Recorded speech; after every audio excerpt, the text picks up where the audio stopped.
오후의 시작, 세상의 모든 정보. 안녕하세요. 아나운서 임지웅입니다.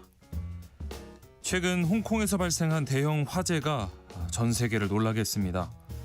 고층 건물에서 불이 나면 연기 확산 속도가 빠르고 또 대피 또한 쉽지 않아서 자칫 큰 피해로 이어질 수 있는데요. 그렇다면 우리나라 고층 건물의 안전 수준은 어느 정도일까요?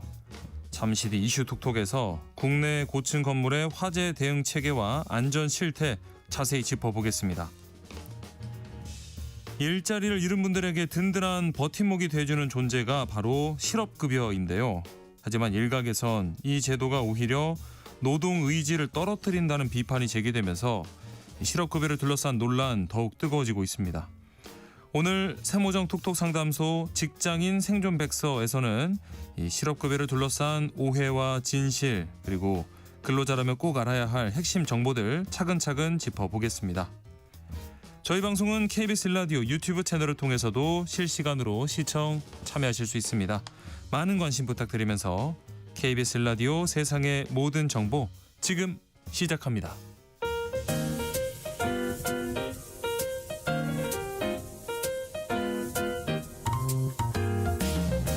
수요일엔 생활 밀착형 경제 뉴스를 전해드립니다. 하프타임 뉴스. 먼저 이 시각 주식시장 상황부터 살펴보겠습니다.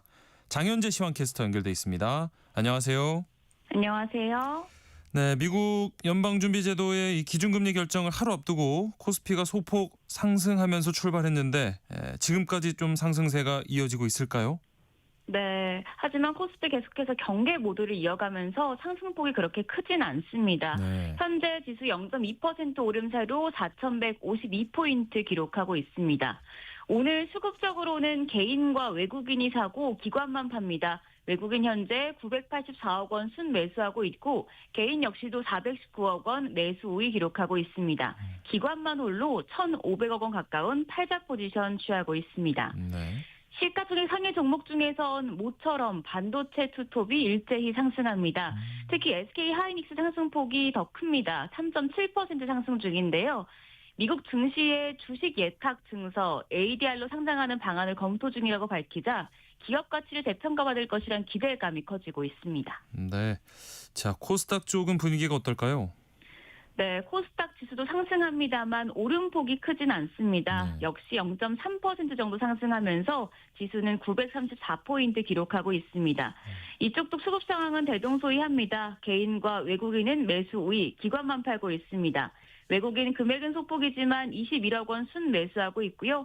개인이 925억 원 사자 포지션 취하고 있습니다. 기관만 홀로 548억 원 팔아냅니다. 네. 시가총액 상해 종목 중에선 일부 제약바이오 대표주들 상승세가 두드러지고 있는데요. 현재 ABL 바이오와 삼천당 제약 등이 각각 5%, 6% 오름세 기록하고 있습니다. 네. 그렇다면 오늘은 어떤 종목들이 눈에 띌까요? 네, 현재 스테이블 코인 그리고 토큰 증권인 STO 관련주가 상승합니다. 오늘 디지털 자산 2단계 법안에 대한 국회 제출 기대감이 컸었는데요. 네. 다만 이 법안이 한국은행과 금융통화위원회의 의견 충돌 속에 제출 시한을 넘기게 됐습니다. 더불어민주당이 내일 대책회의를 열고 향후 입법 방안을 논의하기로 했는데 관련주들 오후장에서도 상승세 이어갈지는 지켜보셔야겠습니다. 네. 끝으로 외환시장 동향 살펴볼까요? 네, 오늘 외환시장 우선 환율이 1,470원에 출발했는데요. 지금 달러 강세, 원화 약세 국면입니다. 환율 1,472원에 거래되고 있고요. 엔화와 유로화도 강세입니다. 엔원 환율이 939원, 유로화 환율이 1,711원을 기록하고 있습니다. 네. 장현재 시황캐스터와 함께했습니다. 고맙습니다. 감사합니다. 하프타임 뉴스 참 좋은 경제연구소 이인철 소장과 이어가 보겠습니다. 전화로 연결돼 있습니다. 소장님 안녕하십니까? 네, 안녕하세요. 네. 자, 먼저 이 국민성장펀드가 오늘 공식 출범합니다. 향후 5년 동안 총 150조 원이 투입되는 역대 최대 규모 정책 펀드인데요. 어떤 취지로 만들어졌는지부터 살펴볼까요? 그렇습니다. 이제 국민성장펀드라는 말 그대로 우리 경제 미래의 먹거리가 뭐냐. 이제 미래를 견인할 첨단 전략산업에 대해서 정부가 집중 투자해보자라는 국가 프로젝트입니다. 여기는 이제 정부 돈도 들어가고요. 정부가 한 75조 원, 그리고 민간과 연기금이 75조 원을 더해서 총 150조 원 규모입니다. 네. 아마 이제 150조 원 우리 경제 역사상 가장 큰 금액의 펀드를 조성하겠다라는 거고 네. 이게 앞으로 5년 동안 뭐 AI라든가 반도체, 바이오, 로봇과 같은 이 첨단 전략 산업에 이제 집중 이제 투자가 됩니다. 근데 사실 오늘 공식 출범인데 너무 조용해요. 이런 행사가 있나 싶을 정도로 좀 조용한데 그러게요. 왜냐 이런 투자를 하기 위해서 미래 먹거리 산업에 대한 투자를 하기 위해서는 여러 가지 규제 완화가 필요한데요. 특히나 뭐 금산분리, 지주회사 규제와 같은 규제를 풀어야 하는데 네. 이게 지금 조율이 아직 끝나질 않았습니다. 아하. 그래서 아마 이제 조만간 이 대대적인 출범 형사는 다소 미뤄졌습니다만 오는 19일 대통령 업무보고에서 국민성장펀드의 세부 내용을 크게 발표할 예정인데 이때 아마 이 내용이 포함될 것으로 보입니다. 네. 자, 그리고 이 저소득층의 의료급여 지급이 좀 부당하게 거절되는 사례가 있습니다. 뭐 예를 들면 연락이 끊긴 이런 직계가족이 소득이 있다는 이유로 거절되거나 하는 경우가 있는데 내년부터는 이 제도를 폐지해서 더 많은 저소득층 국민이 국가 지원을 받을 수 있게 된다고요. 맞습니다. 그동안 이제 기초생활수급자라고 하더라도 일정 소득 이상 있는 가족이 있다라고 하면 사실은 이분들은 대상에서 좀 빠졌습니다. 예. 실제로는 뭐 도움을 전혀 받지 못하고 있음에도 불구하고 의료비 지원 대상에서 제외되는 사례가 좀 반복되었다라는 이제 지적이 있어 왔는데 네. 내년 1월부터입니다. 이런 불합리한 이제 제도가 좀 개선됩니다. 특히나 연락이 끊긴 가족이라든가 경제적 지원은 전혀 없는데 이제 등본상 가족으로 이제 등재되어 있는 경우가 있거든요. 예. 이럴 때 의료급여가 거절되는 일이 빈번하게 발생했기 때문에 내년부터는 이런 일은 더 이상 없다라는 겁니다. 그래서 정부가 이제 실제 이제 기초생활수급자의 소득만을 기준으로 판단하겠다라는 이제 방향 전환을 얘기하고 있는데요. 네. 어쨌든 이번 조치로 인해서 그동안 이제 수급에 사각지대에 놓여 있던 이제 저소득층들 의료 접근성이 한층 이제 개선될 것으로 이제 기대가 되고 있는데요. 예. 정부는 아마 이제 이런 제도 변화에 따라서 내년도 의료급여 예산을 역대 최대 규모인 약 9조 8천억 원을 책정하기로 했습니다. 네, 계속해서 사각지대를 지워 나가야겠죠. 자, 그리고 이 한국인이 가지고 있는 자산 중에 어떤 자산이 가장 많은 비중을 차지하냐 보면 부동산 같은 이 비금융 자산일 텐데 이 비중이 60%를 훌쩍 넘어서요. 주요국 가운데 가장 높은 걸로 조사됐다고요. 맞습니다. 지금 한국경제인협회 이제 보고서를 보게 되면 지난해 기준 우리나라 자산 가운데 이 부동산 비중이 64.5%입니다. 전체 자산의 3분의 2 이상을 이제 부동산에 묶여 있다라는 거거든요. 네. 근데 상대적으로 미국이 32%, 우리의 절반 수준. 네. 일본도 36%입니다. 영국이 비교적 높은데 그래도 51%. 뭐 우리와 비교하면 훨씬 좀 낮은 수치들이죠. 그러네요. 사실상 우리나라는 부동산이 곧 자산이다. 일단 이제 특유의 자산 구조를 형성하고 있음을 보여주는 대목인데, 당연히 지금 뭐 미국, 일본, 영국처럼 이제 금융 투자 비중을 좀 늘려서 자산을 좀 다변화할 필요가 있어 보이는데요. 네.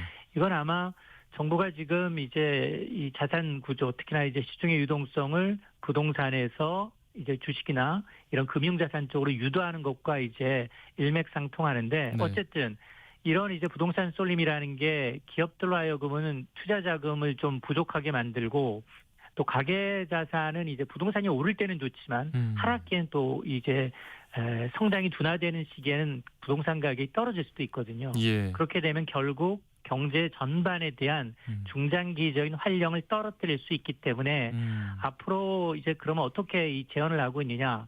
일단 금융소득의 매력을 좀 높여야 된다는 겁니다. 아, 그렇죠. 그래서 금융소득의 과세를 좀 개편하고, 그리고 장기 투자할 경우 인센티브를 좀 확대하는 방안, 또 금융교육을 강화하면서 가능한 한 이 비금융 자산에 묶여 있는 부동산 중심의 투자 중심을 다소 이제 좀 활력 있는 곳으로 이제 금융시장 쪽으로 좀 이동할 필요가 있어 보입니다. 지금 상당히 많이 기울어져 있는 운동장이 조금은 평평하게 좀 바뀌었으면 좋겠습니다. 자, 우리 취업을 준비하는 청년들 가운데 이 10명 중 6명이 취업을 크게 기대하지 않는 소극적 구직 상태에 머물러 있다는 조사 결과 나왔는데요. 어떻게 된 거죠? 맞습니다. 지금 청년 취업 시장의 현실을 그대로 보여주는 대목이거든요. 예. 겉으로는 크게 노력을 하고 있습니다. 구직 활동을 하고는 있는데 10명 중 6명은 취업 되겠어. 기대감이 크지 않다는 겁니다. 네. 가장 큰 문제점이 일자리 부족입니다. 지금 지원을 해도 이제 이 소극적인 이 구직자의 절반 이상은 일자리가 없다라고 지금 하소연을 하고 있고요. 예. 지원을 해도 붙지 않을 것 같다. 그리고 전공이나 관심 분야에 대해서는 일자리 자체가 없다라는 얘기를 하는 이 구조적 요인이 뒤따르고 있는데요. 실제로 이제 구직자들의 서류 합격률을 보니까 20%가 채 안 됩니다. 지난해보다도 더 떨어졌고요. 예. 취업까지 걸리는 시간이 통상 6개월 이상 걸린다라는 청년이 62%. 어이구. 심지어 1년 이상 걸릴 것 같다라는 응답도 32%를 넘었습니다. 네. 청년들이 이렇게 일할 의욕을 잃게 되면 국가적인 손실이거든요. 그렇죠. 그러니까 이게 단순한 어떤 취업 지원보다도 기업이 일자리를 만들 수 있는 환경을 좀 조성해야 되는 게 아니냐라는 이제 요구가 청년들 사이에서 커지고 있고, 네. 특히 지금 정부가 추진하고 있는 정년 연장이라든가 4.5일제 이게 오히려 청년 일자리를 위축시킬 수 있다. 그래서 정책적 접근이 좀 신중해야 되는 게 아니냐라는 목소리도 있습니다. 네. 저도 뭐 일을 쉬었던 기간이 있지만 이게 길어지면 길어질수록 자신감이 많이 떨어지거든요. 그래서 좀 이렇게 단계별로 나아갈 수 있는 이런 기회나 환경이 좀 있으면 좋겠다 이런 생각이 드네요. 자, 지난해 우리나라 가구 형태를 봤더니 1인 가구가 처음으로 800만을 넘어섰더라고요. 전체 가구의 3분의 1을 넘는 36%가 1인 가구인 건데 어떤 의미로 해석해 볼 수 있을까요? 맞습니다. 우리 옆집, 세 집 중 한 집이 혼자 사는 가구다라는 의미입니다. 예. 이게 우리나라의 어떤 세대 라이프 스타일이 좀 바뀌어서 이제 1인 가구가 한국 사회의 주류 구조가 되었구나라는 건데요. 네.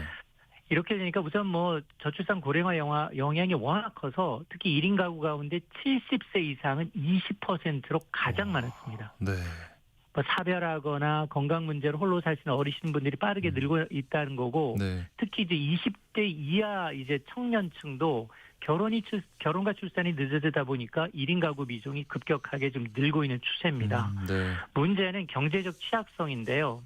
1인 가구의 평균 소득과 자산을 봤더니 전체 평균의 절반 수준에 그치고 아이고. 있습니다. 네. 주택을 가지신 분은 32%.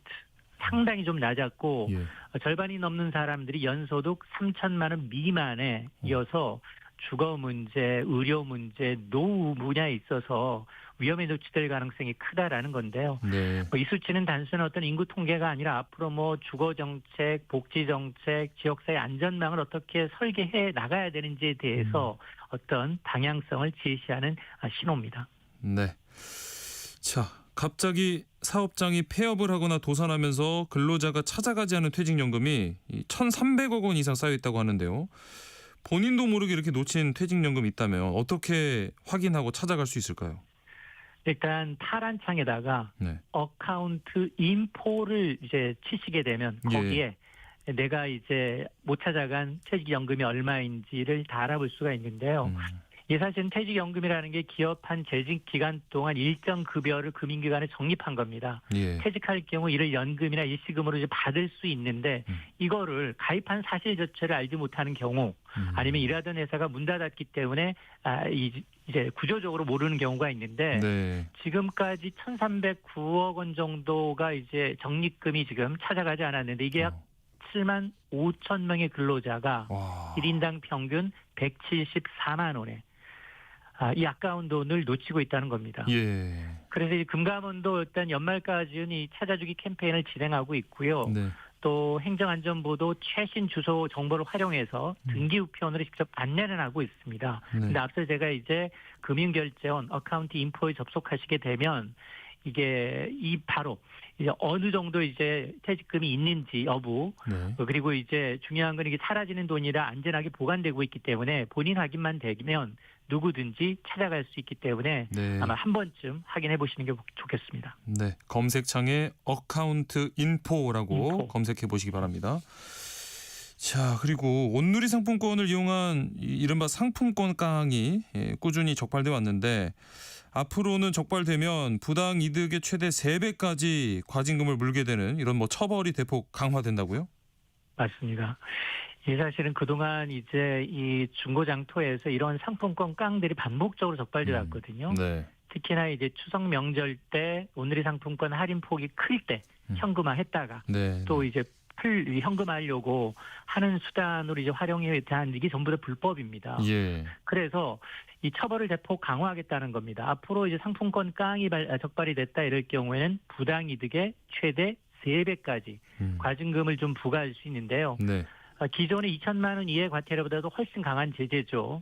그동안은 이제 법에 명확한 규정이 없어서 부정유통 방식, 예를 들어서 이제 가맹점 외부에서 상품권을 받아서 환전하는 행위나 아니면 다른 가맹점에서 재사용하는 행위 이런 것들만 이제 금지해 왔는데 예. 앞으로는 이제 모두 이런 이제 시장 활성화 목적을 왜곡할 뿐만 아니라 어떤 수백억 원대 부정수급으로 이어질 수 있기 때문에 반복적인 상품권은 이제 적발해서 처벌받을 수 있다라는 걸 기억하셔야겠습니다. 네.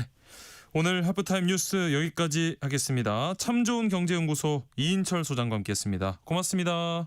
고맙습니다. KBS 라디오 세상의 모든 정보 함께하고 계신 지금 시각 12시 36분입니다. 이 시각 교통정보 알아보겠습니다. 네, 이 시각 교통정보입니다. 점심시간을 지나면서 고속도로 정체 빠르게 풀려가는 추세지만요. 추워진 날씨에 도로 고장난 차와 사고 소식 유난합니다. 또 오후 작업에 영향받는 곳들인데요. 중부 내륙고속도로 창원 방향 선산 부근 꽉 막힌 정체 화물차 사고에 영향이 남아섭니다. 더 가서도 김천 분기점 부근 2차로에서 작업하면서 이 사고 지점인 선산부터 김천 쪽으로 크게 답답하고요.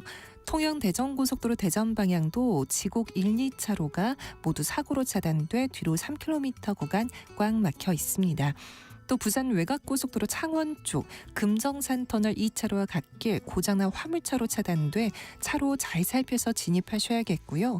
수도권으로 올라오신다면 수도권 제1순환선 경기 서부권인 송내를 중심으로 오늘 종일 양방향 4에서 6km 구간씩 속도 떨어집니다. 끝으로 서울 시내 일산 쪽 강변북로 성수 진출로 앞둔 5차로에선 1시간 가까이 사고를 처리 중입니다. KBS 교통정보센터에서 공인혜였습니다.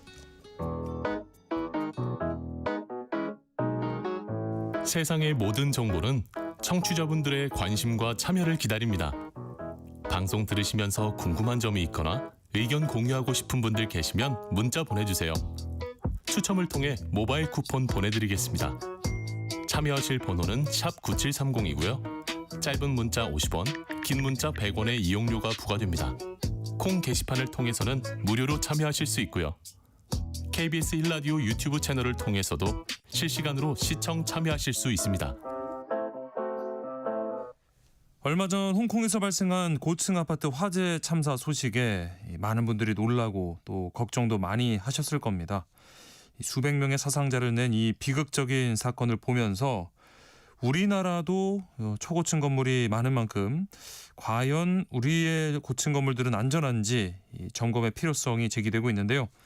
오늘 이슈 톡톡 시간에 이 홍콩 화재 교훈과 함께 우리나라 고층 건물 화재 안전 기준과 대책은 어떤지 전문가 연결해서 자세히 알아보겠습니다. 우석대 소방방재학과 공하성 교수 연결돼 있습니다. 교수님 안녕하십니까? 네, 공하성입니다. 네. 먼저 이 홍콩 타이포 지역 고층 아파트 화재 참사 이 인명 피해도 워낙 컸고요. 그 충격이 큰데 어떻게 발생한 사고였는지부터 좀 되짚어 볼까요? 네, 이번 홍콩 화재는 그 외벽 보수 공사 중에 그 사용된 그 가연제가 직접적인 원인으로 지목되고 있습니다. 네. 특히 그 대나무 작업 발판 비계라고 하는데요. 네. 그 대나무 작업 발판 그리고 스티로폼 단열재 이런 그리고 가연성 보호망 이런 것들이 불수 시계처럼 작용하면서 수직으로 빠르게 화재가 확산을 했고 네. 또 인근 동으로 또 옮겨 붙어 가지고 인명 피해나 그 이런 그 피해가 재산 피해가 큰 것으로 보입니다. 네. 아무래도 이런 고층 건물 같은 경우에 불이 났을 때 더 위험하고 더 치명적이란 생각이 드는데 합당한 이유가 있겠죠. 네, 맞습니다. 그 고층 화재는 구조적으로 위험성이 클 수밖에 없는데요. 네. 먼저 그 불길이 수직 확산 속도가 매우 빠릅니다. 아, 그렇죠. 건물 층수가 높으면 높을수록 네. 바람의 영향도 많이 받지 않겠습니까? 예. 그 바람의 영향에 의해서 수직으로 빠르게 급상승하는 그런 특징을 보이고 있고요. 네. 또한 소방 활동에도 또 물리적 한계가 상당히 많습니다. 네. 고가 사다리차가 있는데 네. 그것을 펼치더라도 보통 한 70m, 많이 올라가 봐야 한 15층 정도밖에 못 올라가기 때문에 예. 근데 고층 건축물은 뭐 50층 이상 막 이렇게 되지 않습니까? 그렇죠. 네. 그렇기 때문에 그 소방 활동을 하는데도 지장이 상당히 많고요. 네. 그다음에 또 대피가 또 어렵습니다. 음. 왜냐하면 대피 그 피난 동선이 상당히 길기 때문에 그런 거죠. 그렇죠. 예. 그래서 이런 여러 가지 복합적인 문제 때문에 더 위험할 수밖에 없습니다. 고층일수록 불의 확산 측면에서도 더 위험하고 구조도 어렵고 대피도 어렵다. 우리나라에서도 좀 그 비슷한 위험성을 보여준 사례가 있었는데 뭐 떠오르는 게 부산 해운대 마린시티 주상복합 화재가 있었어요. 이때 어땠습니까? 네, 2010년도죠. 네. 해운대 그 마린시티 화재인데 4층에서 시작된 불이 가연성 외장재 밖에 가연성 외장재를 타고 네. 38층까지 불과 한 30여 분 만에 예. 확산이 그렇게 됐습니다. 네. 그리고 이제 또 있었어요. 2020년인가 그 울산 주상복합 화재 때도 네. 드라이비트라고 해서 그것도 사실은 외부가 그 가연재입니다. 예. 그런 그 가연성 외벽 마감재가 급속도로 아하. 또 수직으로 확산되면서 화재를 크게 키운 사례가 있었습니다. 지금 말씀해주신 국내 과거 사례도 그렇고 이번 홍콩도 그렇고요. 이 외벽 마감재 이 역할이 굉장히 중요해 보이는데 지금 우리나라 고층 건물의 안전 기준에는 어떻게 돼 있나요? 2010년도 아까 그 부산 마린시티 부산. 화재 예. 그 이후로 예전에는 이제 내부에 있는 그 내장재만 네. 그 불연재로 하도록 돼 있었는데 네. 2010년 이후에는 이제 외장재도 불연재로 하도록 그렇게 기준이 바뀌었습니다. 아. 2012년 3월인가요? 그때 예. 이제 30층 이상인 건축물은 외벽 마감재도 불연재를 반드시 사용하도록 그렇게 규정을 하고 있는데 네. 문제는 이제 소급 적용되지 않다 보니까 아하, 그렇죠. 2012년 이전에 지어진 건물들은 네. 아직까지 외벽의 가연재를 그대로 사용하고 있는 그런 상황입니다. 이 외벽 마감재 뭐 강화된 법규 말고요. 또 고층 건물에서 어떤 안전을 확보하는 핵심 시설이 있죠. 네, 있습니다. 예를 들어서 들어보셨는지 모르겠는데 피난 안전구역이라고 해서 예. 일부 층을 완전히 비워놓는 겁니다. 네. 그래서 피난 그 동선이 상당히 길기 때문에 그 피난 동선을 짧게 줄이기 위해서 중간에 대피층을 만들어 놓은 거죠. 예. 그것이 피난 안전구역이고요. 그리고 특별 피난 계단이라고 해서 계단으로 유독가스나 연기가 나오지 못하도록 해놓는 겁니다. 네. 네, 그런 것도 있고 피난용 승강기라고 해서 네. 일반적으로 엘리베이터는 화재 시에 사용할 수 없는데 네. 이 피난용 승강기는 화재 시에 사용할 수 있는 엘리베이터입니다. 아하. 네, 그런 그 피난용 승강기도 있고 네. 또 소방 시설도 일반 건축물보다는 상당히 강화되어 있는 그런 추세입니다. 이런 말씀하신 피난 안전 구역이나 뭐 피난 계단이나 승강기 같은 경우에는 뭐 일정 그 층 이상의 건물에 해당이 되는 건가요? 아니면 네, 모든 고층 건물인가요? 건축물. 고층 건물이요. 이것쯤 30층 이상 최소한 아, 네. 그런 건물에 한해서는 이런 그 피난 안전구역이라든가 피난용 승강기 네. 이런 것들을 의무적으로 설치하도록 하고 있습니다. 예. 아까 말씀해주신 이 강화된 법규 같은 경우에 2012년 이후에 이제 적용이 됐고요. 그 이전에 지어진 고층 건물들, 뭐 이른바 기존 건물 같은 경우에는 그렇다면 안전을 어떻게 보장할 수 있을 것인가 좀 걱정이 되거든요. 그래서 최근에 보니까 정부에서 그 전수조사를 했고 아, 네. 이제 대대적인 그 고층 건물에 대해서 점검을 하려고 하고 있습니다. 예. 그런데 보니까 한 100여 동 정도는 아직까지 그 외벽에 네. 가연재를 사용하고 있는 것입니다. 아하. 그래서 이런 건물에 대해서 네. 권고 조치도 하고 이렇게 예. 조치를 할 모양인데 네. 문제는 아직까지 소급 적용은 되지 않기 때문에 네네. 권고 조치를 하면 아직까지 우리나라 사람들의 심리는 권고는 안 해도 된다는 그런 생각이 상당히 뿌리 깊게 박혀 있습니다. 네네. 그러다 보니까 시행을 하지 않는 것이죠. 예. 예를 들어서 미국이나 이런 선진국 같은 경우는 네. 권고만 하더라도 반드시 해야 된다. 네. 이런 인식이 있는 반면 우리나라 안전의식은 아직까지 그렇게 높지 않아서 권고하면 하지 않는 아하. 이런 문제가 또 있어서 어쨌든 권고 조치를 하더라도 그 건물주가 그 외벽에 그 불연제를 사용할 수 있도록 예. 인센티브 제도를 준다든지 네네. 이런 뭐 일부를 보조를 해준다든지 네, 예. 이렇게 해서 다양한 유인 체계를 또 마련할 필요가 있겠습니다. 아, 처벌만 가지고 좀 어렵다면 이렇게 어떤 유도할 수 있는 지원책 같은 거를 내면 좋겠다라는 말씀이시고요. 이게 어쨌든 우리 생활하시는 주민분들의 생명과 직결되는 문제이기 때문에 권고에 그쳐서는 해결책으로 좀 약하지 않은가 하는 생각이 드는데 아무래도 노후 아파트나 이 오래된 주택 같은 경우에 화재가 발생하면 더더욱 안전을 담보하기 힘들다는 인식이 듭니다. 건물 노후화와 화재 위험 어느 정도 영향이 있을까요?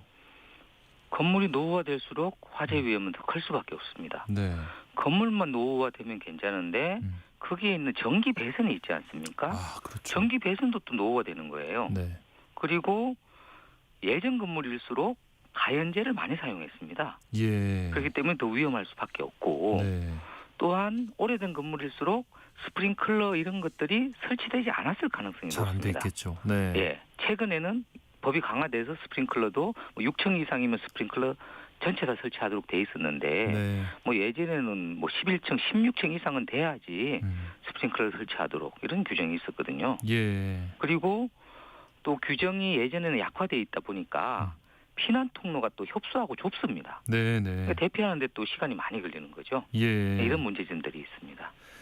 마침 피난 통로 얘기를 해 주셨는데요. 이 불이 났을 때 빠르게 대피하는 게 중요하니까 이 평소에 비상구나 계단이나 피난 통로를 잘 확보해 놓고 이걸 유지하는 게 중요할 것 같은데 우리나라 뭐 보통 아파트나 이 빌라 형태 주택들 이런 피난 통로가 잘 확보가 돼 있는 편인가요?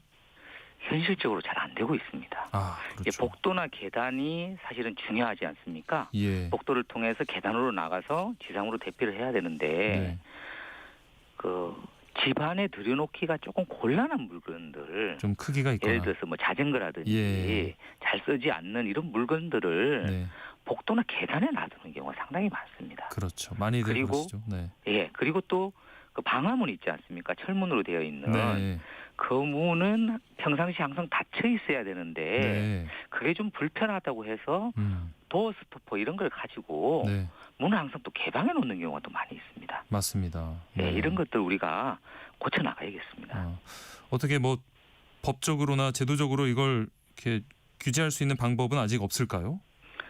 예를 들어서 뭐 아파트라면 네. 뭐 공동주택 관리 규약을 좀 강화해서 네. 관리사무소 차원에서 좀 적극적으로 단속을 한다든지 또 노후 아파트라면 뭐 아파트 스스로 뭐 스프링클러가 없다면 스프링클러도 설치하고 네, 네. 또 감지기도 또 추가로 설치하고 예. 뭐 소화기도 더 비치하고 이런 조치들을 또 하면 좋을 것 같습니다. 그렇죠. 그리고 또 한 가지는 시민들이 자발적으로 예를 들어서 방화문을 열어놨다 하면 네. 투철한 신고 정신 예. 이게 무엇보다 중요하다고 생각합니다. 네. 뭐 정부나 지자체, 뭐 소방청에서 단속은 하지만 역부족이지 않겠습니까? 그렇죠. 그래서 네. 시민 스스로 이런 그 단속을 할 수 있도록 또 신고할 수 있도록 네. 이런 성숙한 시민 안전 의식이 필요하겠습니다. 네. 화재가 발생했을 때 그 초기 대응 시스템도 굉장히 중요한데요. 말씀해주신 스프링클러나 뭐 연기 탐지기나 뭐 경보 시스템 이런 게 있잖아요. 실제로 화재가 났을 때 있고 없고 좀 차이가 크겠죠? 네, 중요합니다.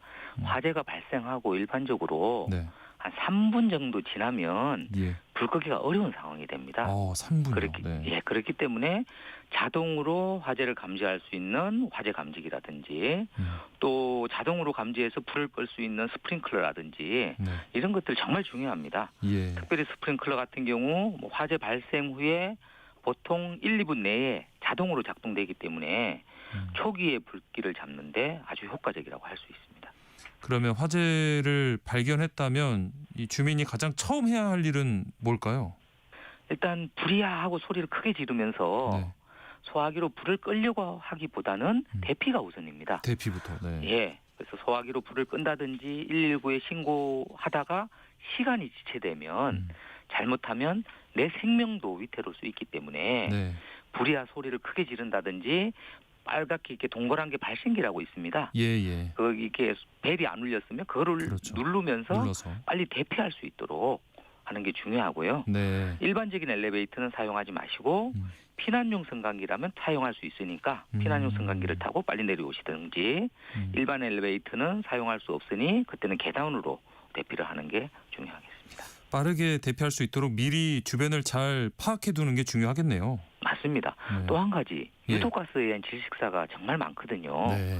그래서 가정에 방독면 하나씩 비치해 주시면 정말 좋겠습니다. 아, 그래서 방독면 쓰고 대피하면 네. 모두 안전하게 대피할 수 있기 때문에 가정에 최소한 우리 방독면은 꼭 비치할 수 있도록 하면 좋겠습니다. 우리 집에서 불이 나겠어라는 생각으로 방독면 가지고 계신 분이 얼마나 되실까 싶은데 언제 어디서나 날 수 있는 게 이 화재지 않습니까? 꼭 네. 하나씩 구비를 해두시는 게 좋겠네요. 자, 그리고 이번 그럼 홍콩 화재를 계기로 우리나라도 국가 차원에서 좀 강화해야 할 이런 소방 안전 기준이나 건축 공사 규정이 있다면 어떤 게 있을까요? 일단 공사 현장에서 가연성 자재를 최대한 줄이든지 전면 금지시키든지 이런 조치를 해야 되겠습니다.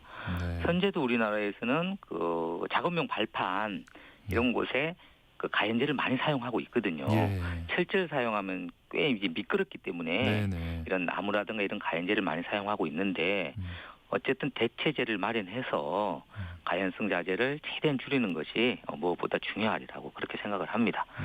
그리고 그 아까 말씀드렸듯이 기존 고층 건축물의 외장재를 예. 외장재 교체를 지원하는 제도를 좀 적극적으로 추진할 필요가 있겠다 이렇게 생각을 합니다. 네. 또 한 가지는 네. 공사할 때 화재 감시자를 좀 전문가를 배치하면 좋겠습니다. 예. 현재는 몇 시간 교육받은 이렇게 아르바이트생을 배치를 하다 보니까 네. 화재 감시자가 제대로 잘 관리를 하지 못하는 경우가 있습니다. 네. 그래서 전문가를 배치해서 제대로 화재를 감시할 수 있도록 하면 좋겠는데요. 네. 일본 같은 경우를 보면 화재 감시자 이런 사람들을 완전 베테랑을 배치를 하더라고요. 중요하죠. 예, 우리나라하고 좀 많이 다른 부분이 있습니다. 네. 오늘 말씀 여기까지 듣겠습니다. 홍콩 화재 사례를 통해서 우리나라 고층 건물의 안전 자세히 살펴봤습니다. 우석대 소방방재학과 공하성 교수였습니다. 고맙습니다, 교수님. 네.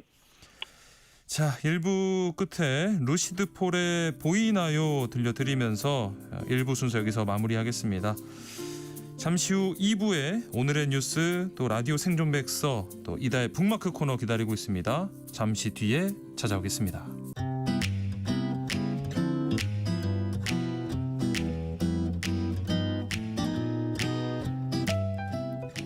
안녕하세요. 바른말 고운말입니다. 우리나라에서 오랫동안 사용해오고 있는 그릇 중에 항아리가 있습니다. 이것은 아래 위가 좁고 배가 부른 질그릇을 말하는데요. 물을 담는 것은 물항아리, 꿀을 담는 것은 꿀항아리와 같이 표현하죠. 이런 항아리도 크기와 모양에 따라 종류가 여러 가지가 있는데요. 그 중에서도 목이 짧고 배가 부른 작은 항아리를 가리켜 단지라고 합니다. 고고학에서는 보통 키가 30cm 이하인 것을 이른다고 하는데 보통 고추장, 된장 같은 장 종류를 담아놓는 용도로 많이 사용합니다. 단지라는 말이 들어간 표현으로 반찬단지가 있습니다. 이것은 기본적으로 반찬을 담아두는 작은 항아리를 뜻해서 밑반찬은 반찬단지에 담겨 있다 같이 말할 수 있습니다. 또 이 말은 어떤 물건이 필요할 때 그것을 언제든지 바로 갖추어 내어놓는 사람을 놀림조로 이르는 말이기도 합니다. 우리말 속담에 반찬단지에 고양이 발 드나들듯이라는 말이 있습니다. 이것은 반찬단지에 고양이가 부지런히 드나든다는 뜻으로 매우 자주 드나드는 모양을 비유적으로 이르는 말입니다. 이와 비슷한 뜻을 가진 속담으로 조개젓 단지에 괭이발 드나들듯이라든지 풀방구리에 쥐 드나들듯 같은 것도 있습니다. 풀방구리라는 표현에서 방구리는 주로 물을 깃거나 술을 담는 데 쓰는 질그릇을 말합니다. 지금까지 바른말 고운말 아나운서 국혜정이었습니다.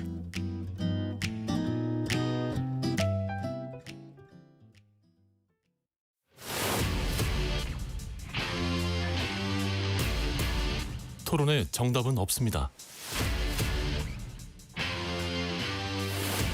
토론이 세상을 바꿀 수도 없습니다.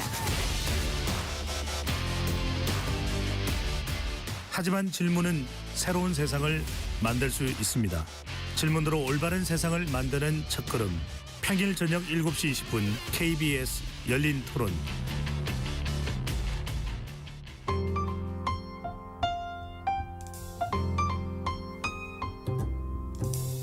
어떤 하루 보내고 계신가요? 눈코 뜰 새 없이 바쁘게 지나가는 한 주. 따뜻한 시선으로 하루를 마무리합니다. 당신을 위한 지식 쉼터. 오늘 밤 일라디오.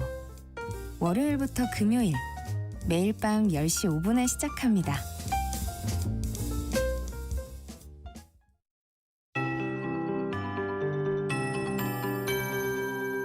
KBS 58분 날씨.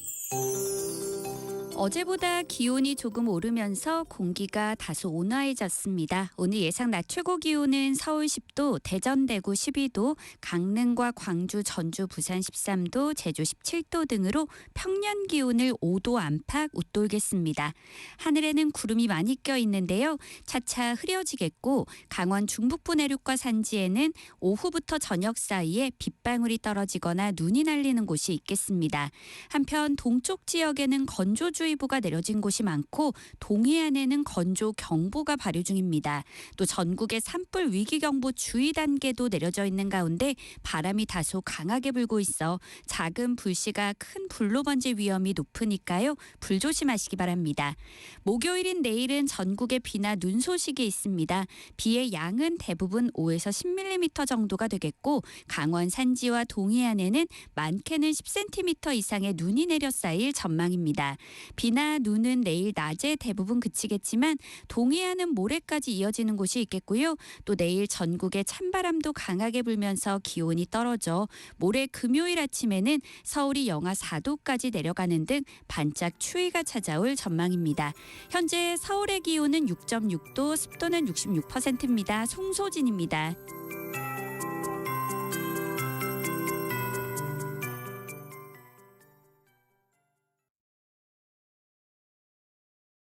정성을 다하는 국민의 방송 KBS가 한시를 알려드립니다. AM 711kHz, FM 97.3MHz, KBS 1라디오입니다. HLKA.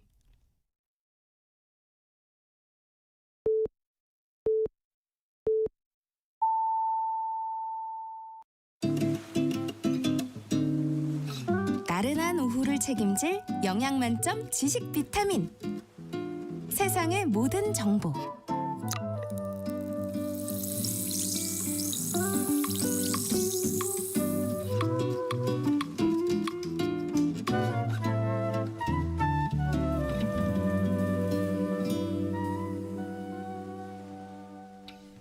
KBS 라디오 세상의 모든 정보 2부 시작합니다. 2부에서는 정치, 국제 이슈 전해드리는 오늘의 뉴스와 청취자 여러분들의 작은 궁금증도 신속 정확하게 해결해드리는 세모정 톡톡 상담소 수요일 코너 직장인을 위한 라디오 생존백서가 기다리고 있습니다. 오늘은 실업급여에 대해서 모든 것을 알아보려고 합니다. 실업급여 잘 받는 법, 또 실업급여가 노동의지를 꺾는다는 오해까지 이 실업급여를 둘러싼 이야기들 싹 한번 정리하려고 하니까요. 관련해서 평소에 궁금한 점 있으셨다면 문자로 참여해 주시기 바랍니다. 저희가 직접 상담도 해드리고 커피와 베이글 모바일 쿠폰 추첨을 통해서 보내드리겠습니다. 문자 보내실 곳은 샵 9730번입니다. 짧은 문자는 50원, 긴 문자는 100원의 정보 이용료가 있고요. 콩 게시판에서 무료로 참여하실 수 있습니다. 그럼 먼저 라디오 정보센터 뉴스 전해드립니다.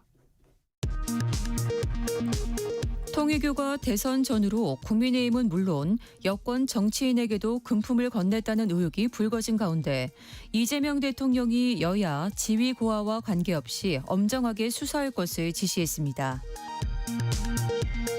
김건희 여사와 권성동 국민의힘 의원에게 금품을 건네고 교단 현안을 청탁한 혐의로 재판에 넘겨진 윤영호 전 통일교 세계본부장의 결심 공판이 오늘 열립니다.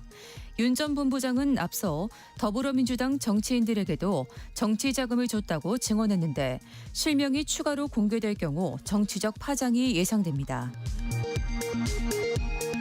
서울 지하철 9호선 일부 구간 노동조합이 예고된 파업을 하루 남긴 오늘 서울교통공사와 막판 교섭에 나섭니다.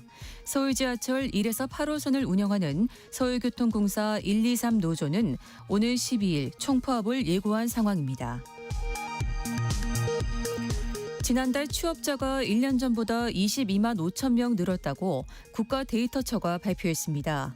다만 15세에서 29세까지의 청년층 취업자는 1년 전보다 17만 7천 명 줄면서 부진을 이어갔습니다. 청년층 고용률은 19개월째 하락세를 나타냈습니다. 원로 영화배우 김지미 씨가 향년 85세로 세상을 떠났습니다. 오늘 영화계에 따르면 김지미 씨는 미국에서 머물다 별세한 것으로 알려졌습니다. 지금까지 라디오 정보센터 뉴스 정원나였습니다.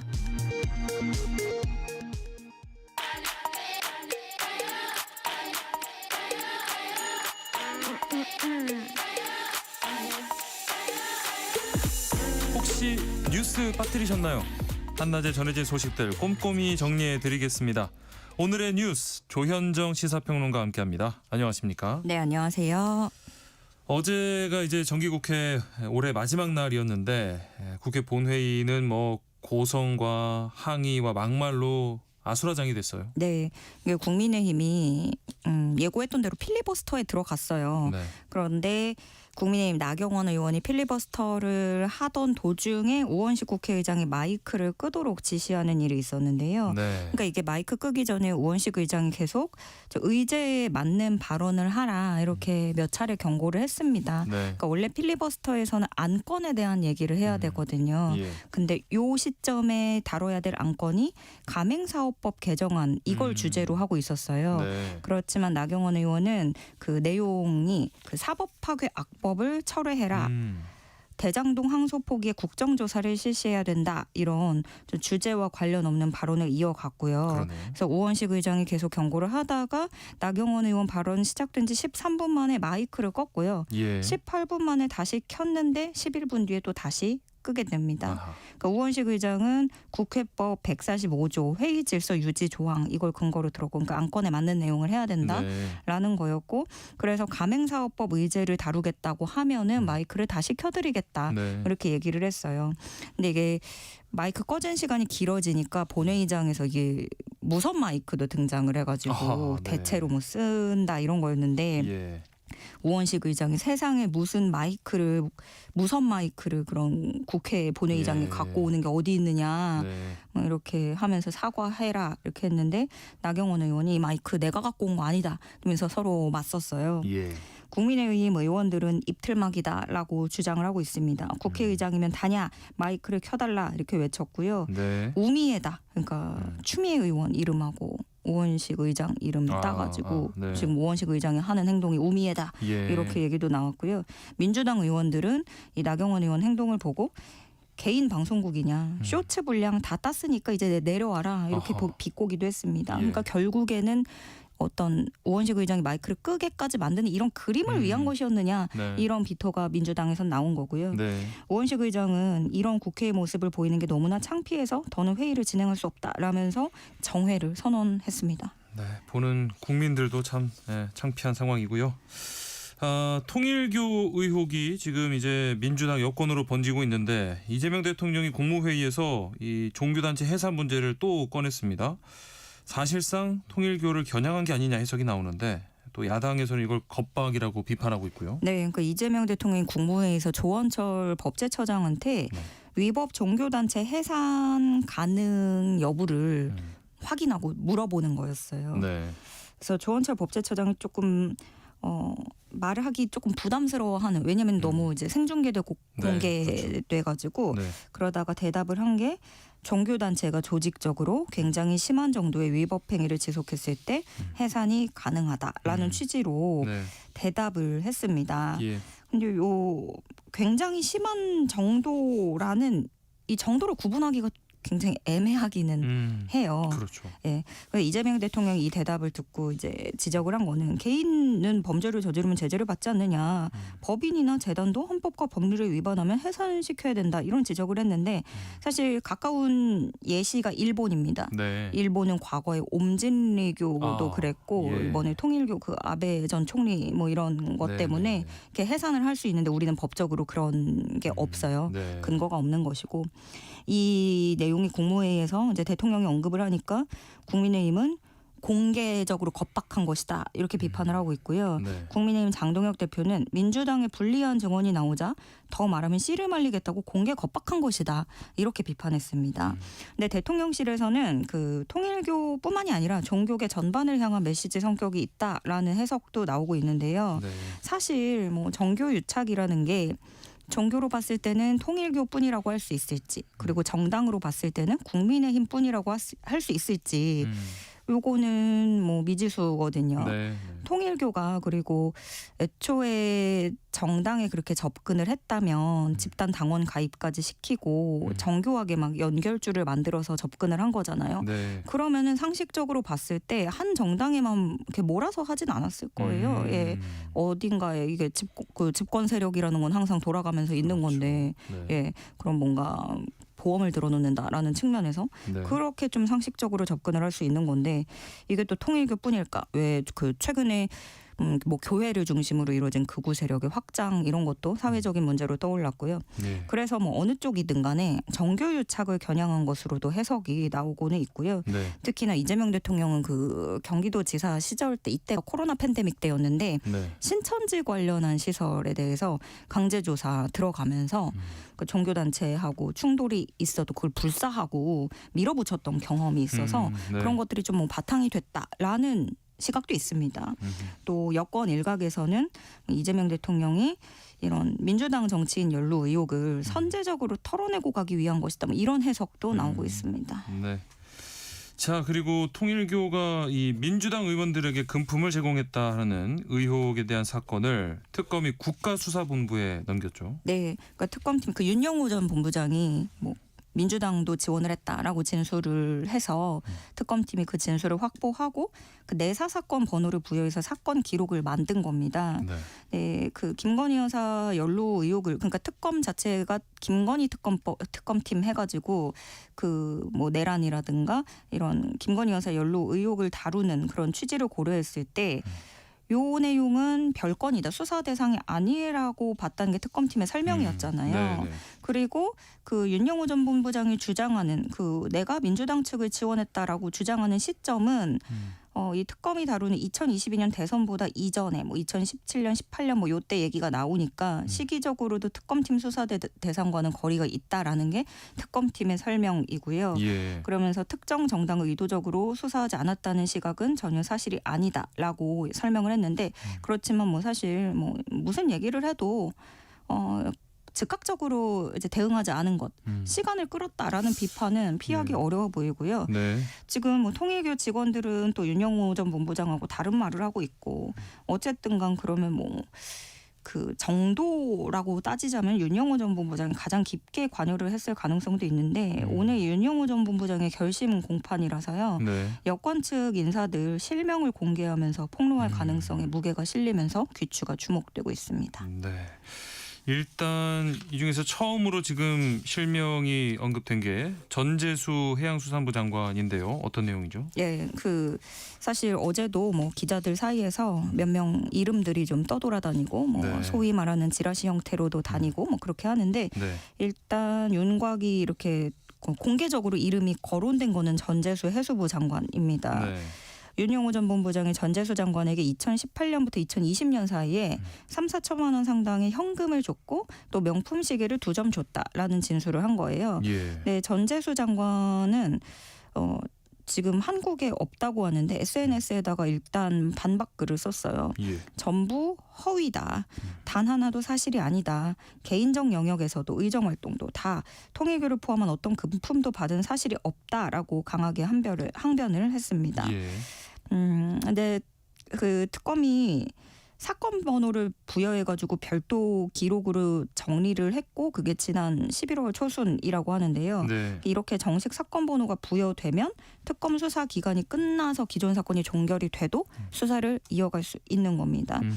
박수현 더불어민주당 수석대변인은 이 실명이 공개될 경우에는 윤리감찰 조사 지시를 하든 당 지도부의 조치가 있을 것이라고 예고했습니다. 네. 자, 국민의힘 당무감사위원회가 이 당원 게시판에서 윤석열 전 대통령 비방글 관련해서요 중간 조사 결과를 발표했는데 이것도 파장이 있죠. 네, 이호선 국민의힘 당무감사위원장이 긴급 공지를 냈는데요. 네. 지금까지 확인된 객관적인 사실관계다라고 얘기를 하면서 당원 명부를 확인해 봤더니 한동훈 전 대표의 아내, 장인, 장모 이름과 동일 이름을 사용하는 당원은 같은 서울 강남구병 선거구 소속의 휴대전화 번호 끝 4자리가 동일하다. 이렇게 설명을 이어갔는데요. 네. 그러니까 이 설명을 정리를 쉽게 좀 해보면 예. 당원 게시판에 문제의 글을 작성했다라고 특정이 된 게 4명입니다. 네.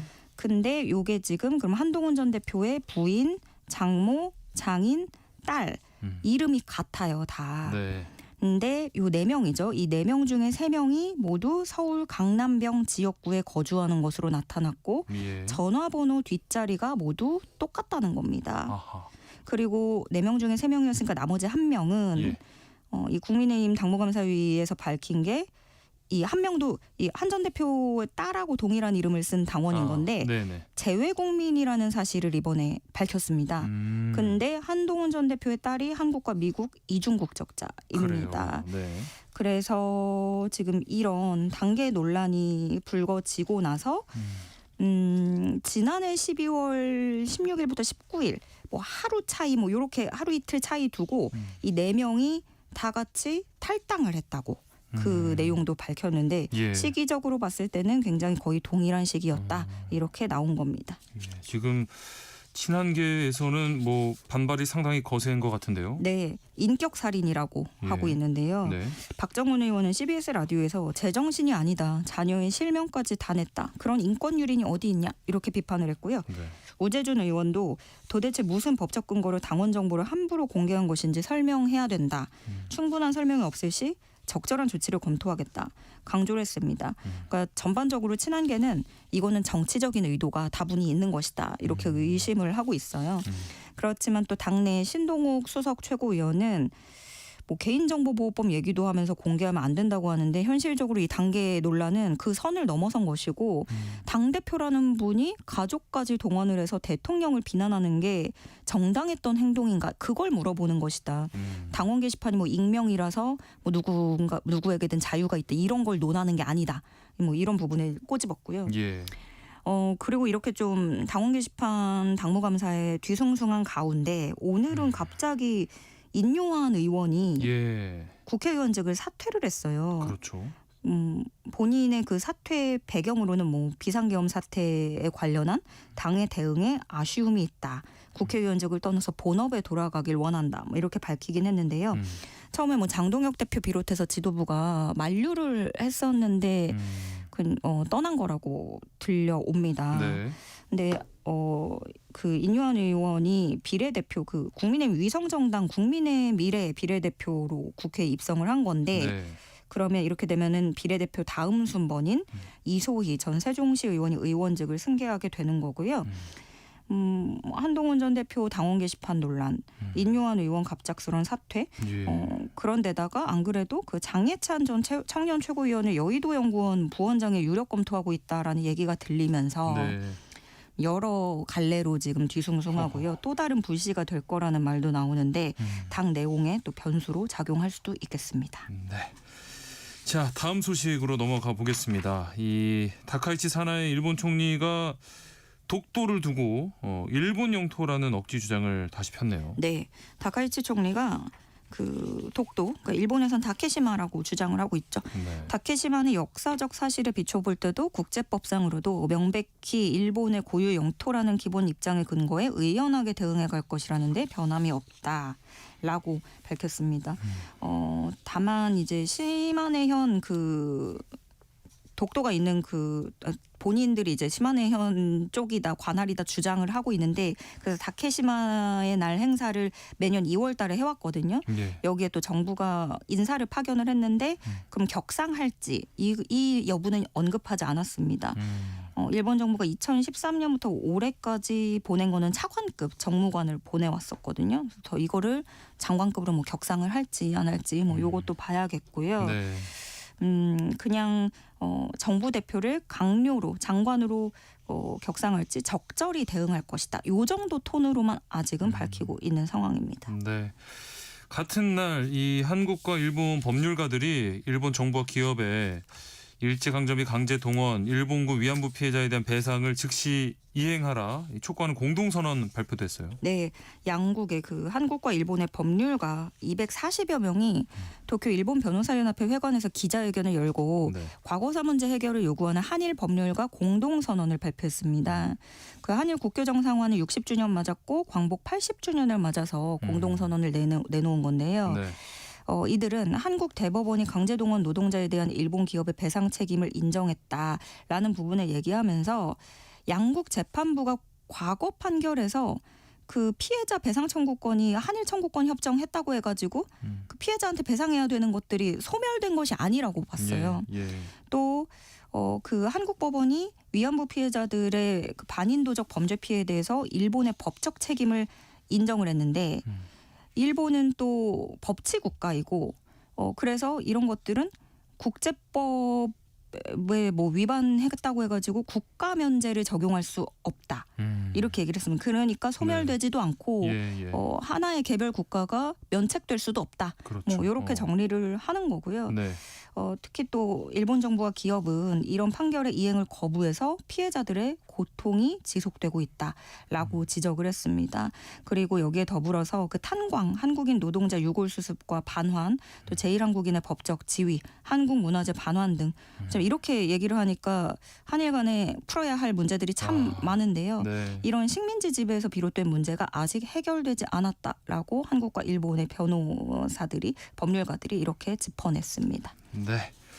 오늘의 뉴스 여기까지 하겠습니다. 지금까지 조현정 시사평론가와 함께했습니다. 오늘 말씀도 고맙습니다. 네, 고맙습니다.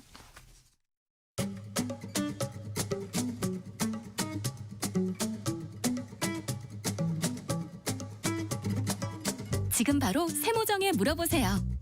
당신의 모든 궁금증을 풀어드리는 세모정 톡톡 상담소. 일터에서 억울한 일은 없어야겠죠. 알아두면 도움이 되는 노동법 이야기 세모정 톡톡 상담소 수요일 코너 직장인을 위한 라디오 생존백서 시간입니다. 소나무 노동법률사무소 김효신 노무사와 함께합니다. 안녕하십니까? 네, 반갑습니다. 이 직장인들 뭐 가장 든든한 사회 안전망 중 하나가 바로 실업급여잖아요. 그런데 이 실업급여를 둘러싼 논쟁이 또 뜨거운 감자입니다. 네, 맞습니다. 여기에 대해서 오늘 이야기해 본다고요. 사실 이제 최근 통계가 발표된 게 있는데요. 우리 올해 1월부터 11월까지 실업급여 누적 지급액이 11조 4,700억 정도 된다. 이거는 같은 기준 역대 최대치임과 동시에 지난 코로나19 팬데믹 시대의 실업급여 액수의 기록도 넘어설 거다. 12월까지는 넘어서는 게 확실시 된다는 겁니다. 예. 이게 뭐 증가 배경은 항상 말씀드리지만요. 이제 불경기와 고용 한파 때문이고 그다음에 비중기직 근로자의 증가가 있다는 말이 있습니다. 그 말입니다. 네. 근데 이런 측면에서 보면요. 이제 불경기하고 항상 경제 상황과 얽혀서 실업급여 실업자들이 증가함으로써 실업급여가 많이 나가고 있다 이렇게 많이 언급되는데요. 네네. 이때 이제 실업급여를 둘러싸고 이게 과연 사회 고용 안전망인가 아니면 노동 의지를 낮추는 건가라는 논란이 많습니다. 그렇죠. 계속되고 있습니다. 예. 그래서 왜 이런 논란이 계속되고 있는지에 대해서 오늘 실업급여의 전반적인 상황에 대해서 한번 말씀드려볼까 합니다. 네. 세모정 톡톡 상담소 직장인을 위한 라디오 생존백서 오늘은 이 실업급여에 대한 오해와 진실을 살펴보려고 합니다. 실업급여와 관련해서 궁금한 점 있으신 분들 문자로 참여해 주시기 바라고요. 저희 김유신 노무사가 함께 상담해 드리고요. 추첨을 통해서 모바일 쿠폰도 보내드리겠습니다.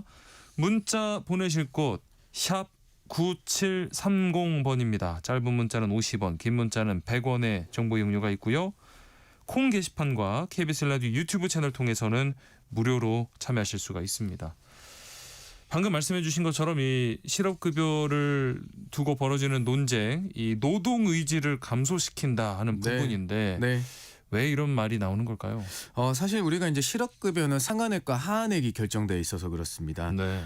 상한액은 우리가 아무리 급여를 많이 받다고 하더라도 받을 수 있는 최고 금액은 평균 임금의 60% 수준입니다. 네. 그래서 평균 임금이 60%지만 한도액인 올해 기준으로 66,000원이 넘으면 66,000원밖에 받지 못합니다. 그런데 이 가장 뜨거운 논란의 핵심은 역시나 실업급여의 하한액 문제입니다. 예.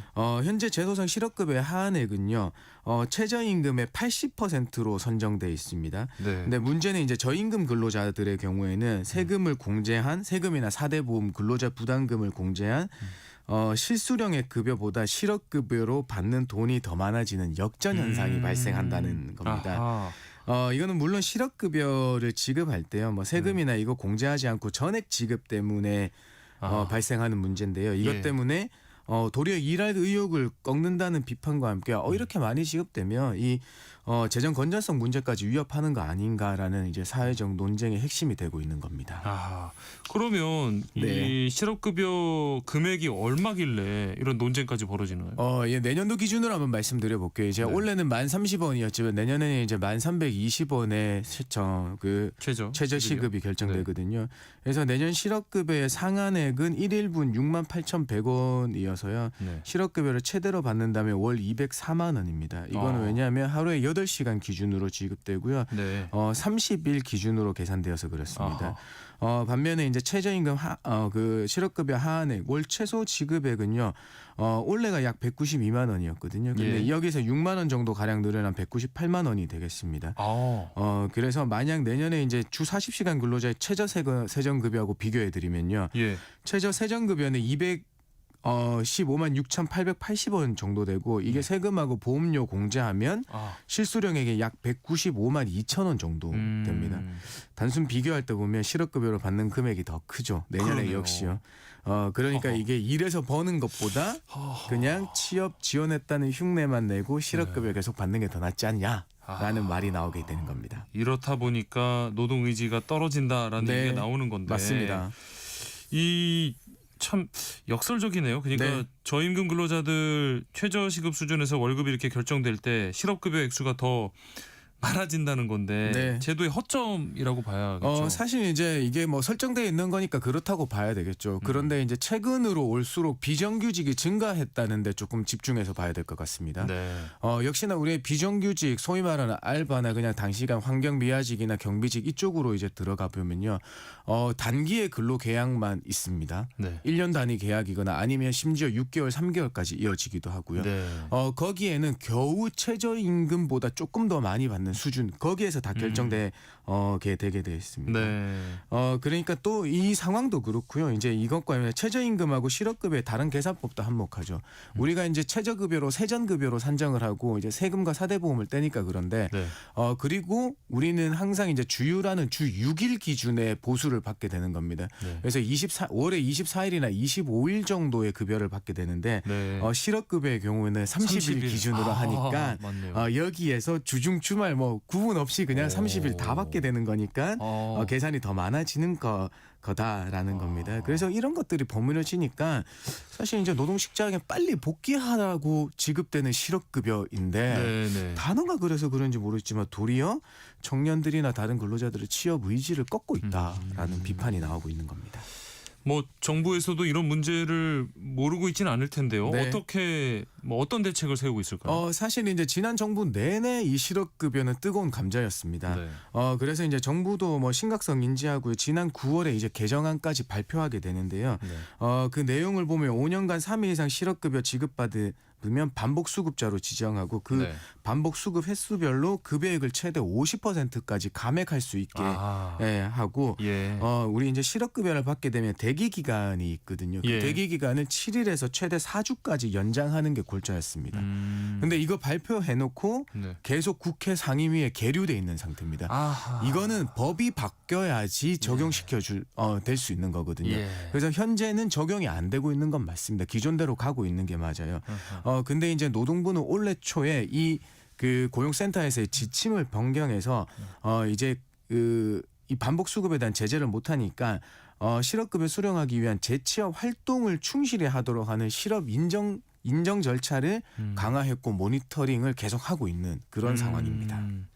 그런데 정규직보다 이 비정규직 근로자가 더 많다고 하는데요. 네. 이 비정규직 근로자 경우에는 구조적인 문제로 이렇게 실업과 취업을 뭐 반복하는데 네. 이런 분들도 그러면 감액이 되나요? 맞습니다. 아니 그렇지는 않습니다. 그때 이제 개정안을 발표할 때 이런 얘기들도 나왔습니다. 단기 계약을 반복할 수밖에 없는 이제 뭐 저임금이나 일용직 근로자들의 노동 시장의 약자에 대해서는 네네.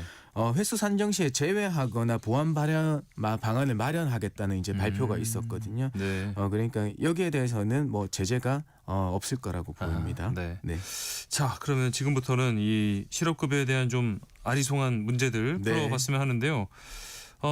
만약에 회사를 이 뭐 비자발적인 퇴사를 하게 되는 경우, 뭐 권고사직이라든지 네. 뭐 임금 체불이나 괴롭힘 때문에 회사를 이렇게 관두게 될 때 실업급여를 받는 걸로 알고 있는데 맞습니다. 자진 퇴사인 경우에도 받을 수가 있나요? 맞습니다. 이게 자발적 퇴사인 경우에도 실업급여 수급 사유가 제한되지 않는 경우들이 있습니다. 이게 약 한 17가지 정도 되는데요. 대표적인 게 뭐 회사가 주거지로 왕복 3시간 이상 거리로 이사 가는 경우입니다. 그런데 이거하고 반대로 내가 어떤 결혼이나 아니면 동거 가족을 부양하기 위해서 3시간 이상으로 내가 이사 가는 경우에도 해당되는 경우가 있습니다. 그래요? 네, 그다음에 회사에서 이제 내가 법정 육아 휴직 기간을 제도를 다 쓴 이후에도 육아를 위한 시간이 필요해서 회사에다 신청을 했지만은 회사가 뭐 이런 그 상황이 안 됨으로 인해서 퇴사할 수밖에 없는 그래서 자진 퇴사할 수밖에 없는 경우도 됩니다.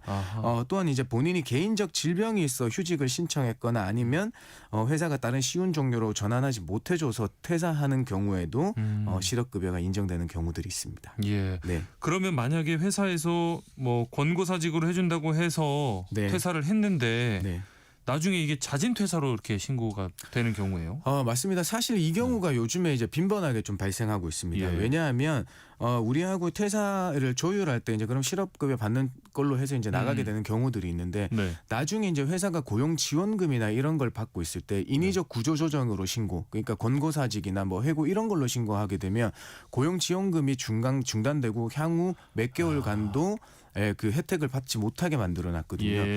그러니까 약속과 다르게 자진퇴사로 신고하는 경우들이 있습니다. 그런데 이 경우에는 이 피보험 자격 상실 사유 정정 신청, 확인 신청을 통해서 이 사실대로 신고될 수 있도록 하는 게 만들 수는 있습니다. 근데 여기에서 볼 때는 이 제3자 이제 확인 기관인 근로복지공단에서 볼 때는 어떻게 입증할 수 있는 자료들이 있어야지 좀 판단이 쉽지 않겠습니까? 그런데 이제 문자나 녹음 기록이 있으면 좋지만 그것도 없을 경우에는 난감한 경우들이 많이 펼쳐집니다. 네. 그러면 만약에 반대로요. 회사와 이렇게 뭐 공모하는 방식으로 부정적으로 실업급여를 받았을 때 어떤 처벌을 받게 되나요? 사실 이제 이 실업급여에 대해서 이제 오해나 이런 것들이 많으니까 이 부정수급에 대해서 그 되게 굉장히 많습니다. 그래서 고용보험센터 자체에서 고용노동부에서도 부정수급 조사단을 실제로 운영하고 있고요. 가장 흔한 사례가 뭐냐면 퇴사 사유가 실업급여 수급이 안 돼서 서로 공모해서 한다거나 아니면 실업급여를 받고 있는 걸 알면서도 취업 신고를 안 하고 실업급여는 실업급여대로 받고 월급은 월급대로 받는 경우들이 있습니다. 그런데 이제 이 경우 이제 적발되면 사실 수급액 전액은 반환해야 되는 건 당연하겠죠. 당연히, 그러니까 추가로 또 고의나 뭐 고의로 부정하게 받았다고 하면 받은 금액의 최대 5배까지 추가 징수될 수도 있고요. 플러스로 상습적이나 조직적인 경우에는 형사처벌의 대상까지 됩니다. 이제 실업급여를 받는 중에 뭐 일일 아르바이트 자리가 그렇게 들어오거나 하면 할 수도 있을 것 같은데 해도 되나요? 사실 이제 해도 되는 경우가 있고 안 되는 경우들이 있습니다. 네. 근데 사실 하더라도 우선은 실업급여 받을 때 네. 실업 인정일에 반드시 내가 근무를 했다는 걸 신고를 해야 되는 겁니다. 네. 만약에 이 알바비를 받은 날을 기준으로 이제 또 신고하는 게 아니고요. 이 근로를 제공한 날 기준으로 내가 실업 인정일에 가서 신고를 해야 되는 겁니다. 예. 어떤 경우가 있는가 하면요. 주 15시간 미만으로 일했을 경우에는요. 대신에 취업으로 한 걸로 간주하지 않습니다. 네. 그렇기 때문에 실업 그 인정일에 가서 내가 이 내용에 대해서 신고하기만 하면 실업급여 수고액이 깎이지가 않아요. 그대로 다 받을 수 있어요. 예. 그런데 이제 주 15시간 이상 일하거나 월 60시간 미만으로 했지만 3개월 이상 일했다고 하면 이 그 취업으로 한 걸로 간주해서 이제 실업급여는 더 이상 받지 못합니다. 예. 어쨌든 간에 15시간 미만으로 일했다고 하더라도 그 신고를 안 하면 만약에 하루일 경우에는요. 이 일일 구직급여에만 반환하면 되지만요. 2일 이상 했음에도 불구하고 신고를 안 했을 경우에는 실업급여가 중단되는 현상까지 펼쳐지니까 반드시 신고하는 게 필요합니다. 그러네요. 네.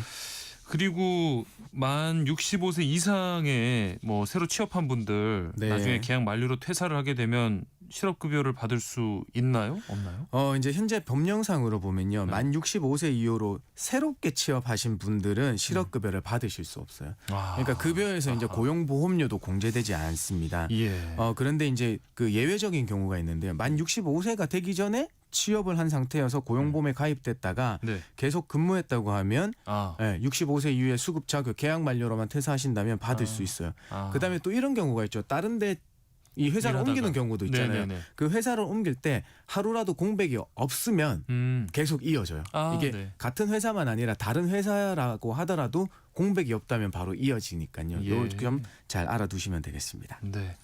지난 시간에 이 명예퇴직한 경우에 실업급여 받을 수 있냐 이런 청취자 질문이 있었거든요. 받을 수 있나요? 사실 제가 그때 좀 아리송하게 답변해 드렸죠. 제도상에 돼 있으면 못 받을 경우가 있고 만약에 회사가 어려워서 그렇게 한다는 거면 받을 수 있다고 했는데 제가 드린 말씀이 맞았습니다. 사실 이제 명예퇴직 제도가 한 형태로 자리 잡고 있고요. 이게 제도에 의해서 이제 내가 먼저 나가는 거라고 하면요. 이게 자발적인 사직의 형태 때문에 원칙적으로 수급 자격이 안 됩니다. 그런데 예외적으로 이제 명예퇴직이라고는 하는 거지만 사업주로부터 뭐 퇴직의 권고를 받아서 제도를 이용하거나 아니면 뭐 회사의 뭐 고용조정 계획에 따라서 퇴직 희망자를 모집해서 그냥 명예퇴직하는 경우에는 당연히 받을 수 있다라는 겁니다. 이 실업급여가 근로의욕을 꺾는다는 지적이 있다 말씀을 드렸는데 조기 재취업 수당이라고 해서 뭐 빨리 일자리로 좀 복귀할 수 있는 게 있다면서요? 맞습니다. 실업급여를 다 받지 않고 빨리 취업하면 그 나머지 실업급여를 주겠다는 건데요. 근데 이게 너무 조금 좀 빡빡합니다. 왜냐하면 우선 실업급여를 받을 수 있는 총일수 50%를 남기고 재취업에 성공해야 돼요. 50%. 그리고 가장 중요한 게 뭐냐면 그 취업한 직장에서 12개월 이상 계속 다녔어야 돼요. 최소한 1년을 다니고 신청해야지 실업급여 일수를 남은 일수를 다 주는 것도 아니고요. 남은 일수의 절반을 일시금만 주는 거예요. 조건이 그러니까 이게 조기 재취업 수당이라는 것도 조금 개편을 해서 빨리 취업하실 수 있도록 도와주는 게 필요하지 않을까 싶습니다. 세무정 톡톡상담소 직장인을 위한 라디오 생존백서 오늘은 알아두면 유익한 실업급여의 모든 것 조목조목 짚어보고 있습니다. 관련해서 궁금한 게 있으시거나 또 상담 필요하신 분들 계속해서 문자 보내주시기 바랍니다. 샵 9730번으로 보내주시면 되는데요. 짧은 문자는 50원, 긴 문자는 100원의 정보 이용료가 있고요. 콩 게시판이나 KBS 라디오 유튜브 채널 통해서는 무료로 참여하실 수 있습니다. 거미와 바비킴이 함께 부른 러브 레시피 듣고 상담으로 이어가겠습니다. 거미와 바비킴이 함께 부른 러브 레시피 함께 들어봤습니다. 자, 들어온 문자 하나씩 살펴보겠습니다. 0022님, 매년 말 1년씩 재계약을 하고 있고요. 그런데 내년부터는 쉬고 싶어서요. 연말 재계약할 때 안 하겠다고 사업주에게 말하고 퇴직하면 실업급여 받을 수 있을까요? 하셨는데요. 이게 이제 계약 종료가 되는 모습이 이제 두 가지가 있을 수 있습니다. 하나는 회사에 의한 갱신 거절이고요. 그러면 나는 회사에 계속 다니고 싶은데 회사가 거절한 거니까 네. 비자발적인 퇴사가 되겠죠. 그렇죠. 근데 그거와는 반대로 지금 이분이 말씀하시는 거는 회사가 재계약을 하려고 하는데 네. 예, 이분이 갱신을 거절한 거면 예. 자진 퇴사와 유사합니다. 아하. 그래서 이제 이거는 제가 이제 사례를 보면 어떤 고용센터는 이거에 대해서 자세하게 묻지 않고 그냥 회사에서 계약 만료로 신고만 들어오면 네. 예, 바로 처리해 주는 경우가 있는 반면에 어떤 경우에는 계약 종료되는 모습을 회사가 너무 상세하게 기재하는 바람에 실업급여가 안 된 사례들도 있다는 점 말씀드리겠습니다. 네.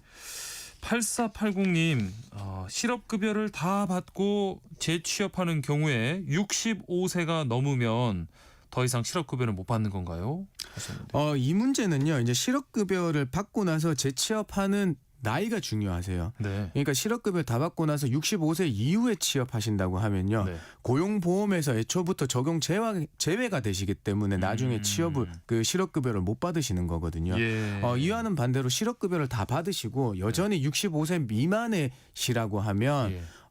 취업하시면 고용보험을 받으실 수 있고 아하. 여기에서는 다른 조건인 고용보험 피보험 저기 보수 지급 기초 일수가 180일 이상이 되고 예, 비자발적으로 퇴사하시면 다시 실업급여 받으실 수 있어요. 네. 일을 다시 시작했을 때 나이가 맞아요. 65세 지금 그게 중요해요. 65세 이전이냐 이후냐. 예. 이후면 못 받으시는 거예요. 자, 8356님 만 61세입니다. 정년 이후에 1년 단위 촉탁 계약으로 일할 것 같은데요. 촉탁 근무를 하다가 병으로 근무를 종료하게 되면 실업급여 받을 수 있나요? 네. 개인 질병으로 인해서 네. 회사에서 뭐 어떤 그 쉬운 종류로 근무로 전환이 안 되거나 네. 뭐 휴직이 허용되지 않아 퇴사하는 경우도 당연히 실업급여가 됩니다. 이때는 사업주 확인서가 네. 그 개인적 질병으로 일을 계속 못하는 거에 대한 그 진단서를 요구하게 돼요. 그 다음에 또 부가적으로 그 질병으로 인해서 퇴사했지만은 나중에 지금 재취업할 상태가 됐다는 또 거기에 대한 진단서. 의사의 소견서가 필요해요. 아하, 네. 그렇게 네. 됩니다. 5599님 두 가지 질문을 해주셨는데 먼저 실업급여를 수령하는 사람 연말 정산할 때 피부양자에 등록할 수 있나요? 하셨고요. 네. 두 번째 질문은 기초연금 신청할 때 실업급여가 소득심사에 포함되나요? 하셨어요. 1번의 경우에는 피부양자로 당연히 등록하실 수 있습니다. 연말 정산에 다른 부양가족으로 들어가는 거니까요. 네. 근데 2번은 기초연금에 그 신청했을 때 이게 제재가 있는지는 저는 지금 나중에 확인해보고 말씀을 드려야 될 것 같아요. 예, 지금은 좀 아리송해서 제가 확답을 드리기에는 좀 그렇습니다. 죄송합니다. 예. 네. 다음 시간에 네. 확인해서 또 전해드리도록 알겠습니다. 하고요. 네. 4900님께서는 1년 단위로 5년째 다른 용역회사에서 일해왔습니다. 내년부터는 계약갱신이 안 된다고 하네요. 이럴 때 실업급여 신청 가능한가요? 아까 0011님하고 비슷한 듯 다른 느낌이에요. 반대 내용이죠. 이분은 이 회사가 계약 갱신을 거절한 경우입니다. 네네. 그러니까 당연히 이분은 실업급여 수급 대상이 돼요. 자, 그런데 이분은 계속 1년 단위로 5년째 다른 회사로 옮겨 다니면서 하셨다고 하시잖아요. 그렇죠. 그래서 실업급여 수급 일수를 결정할 때는요. 퇴사 당시 연령과 근무 기간을 조합해서 하는 겁니다. 네. 그러니까 이분은 이 회사에서 다닌 1년 동안에만 가지고 수급 일수가 결정되는 건 아니고요. 네. 5년 미만 근무자로서 그 수급 일수가 결정되게 돼요. 네, 왜냐하면 퇴사 당시에 네. 어떤 공백이 있다고 하더라도 3년 이내에 다른 회사 다녔던 것까지 다 합산해 주거든요. 아하. 네, 그러니까 이 5년에 대한 것만 그래서 아마 150일 정도 되실 것 같아요. 네. 세모정 톡톡상담소 직장인을 위한 라디오 생존 100서 오늘은 실업급여에 관련된 이야기 나눠봤는데요. 0022님, 8480님, 8356님, 5599님 모바일 쿠폰 바로 보내드리고요. 또 추첨을 통해서 당첨자 확인 홈페이지에서 하실 수 있겠습니다. 지금까지 소나무 노동법률사무소 김효신 노무사와 함께했습니다. 오늘 말씀도 고맙습니다. 네, 감사합니다.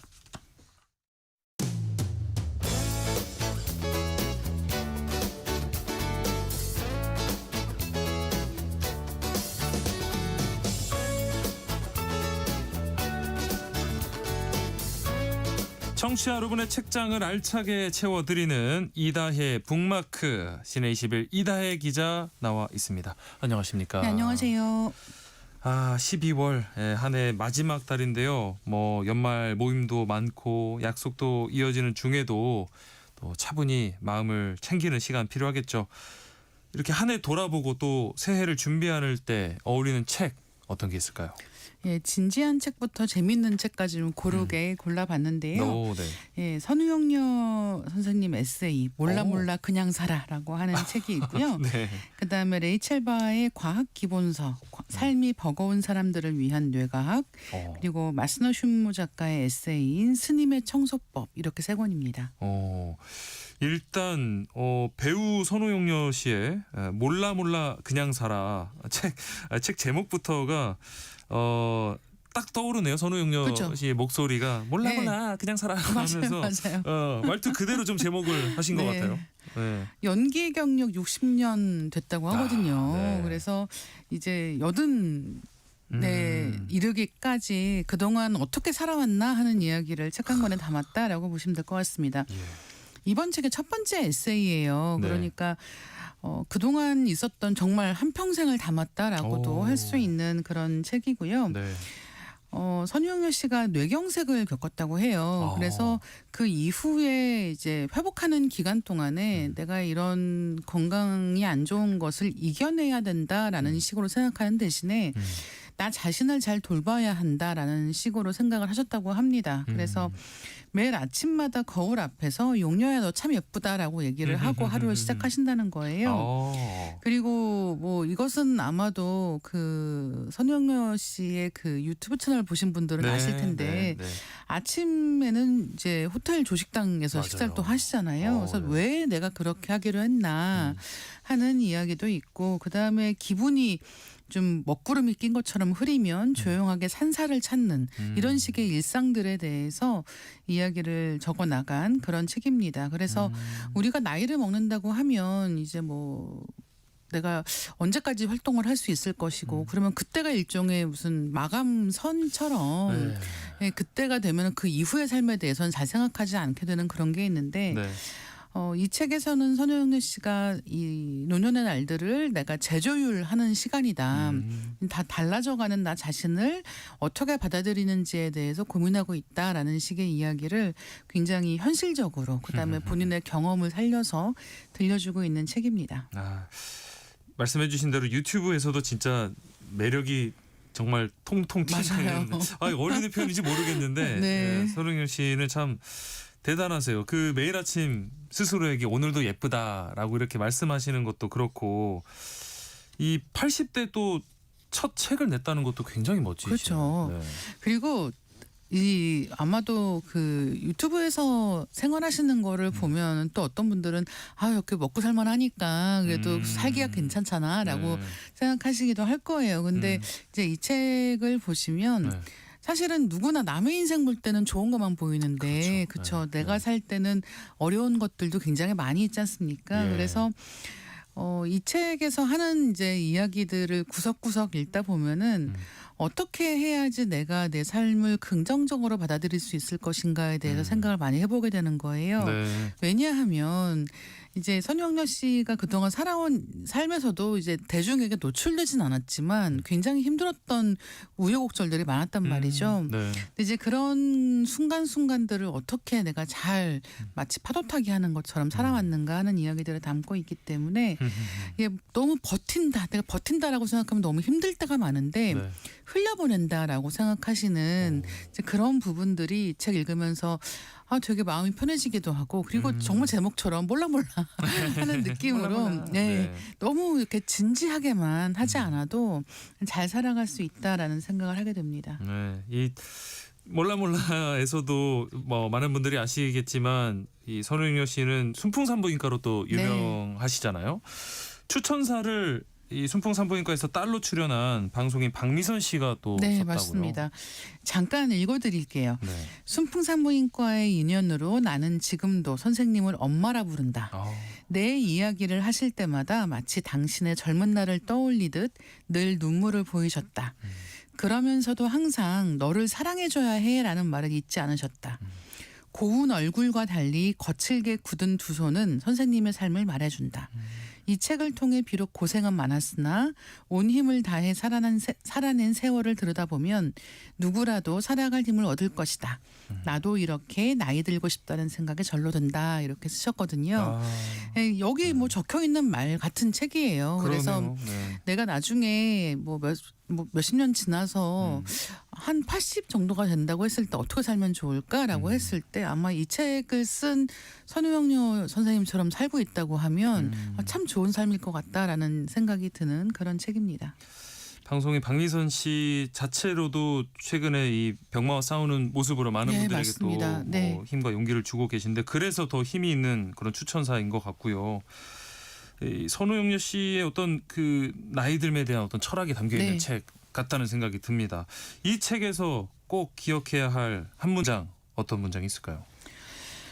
나이가 들수록 알아야 하는 건 내가 다 맞는 건 아니다는 점이다라는 이야기가 있습니다. 네. 이게 오히려 이제 나이를 먹으면서 많은 후배들, 그다음에 뭐 자식 이렇게 많은 다음 세대들과의 소통을 통해서 얻은 결론인 것 같아요. 그러니까 내가 맞으니까 내 경험이 이러니까 너도 이렇게 살아라고 가르치는 방식이 아니라 내가 더 모를 수도 있고 내가 배워야 될 수도 있다라는 태도를 가지고 젊은 사람들 목소리 들어주고 응원해야 된다라는 이야기가 있습니다. 네.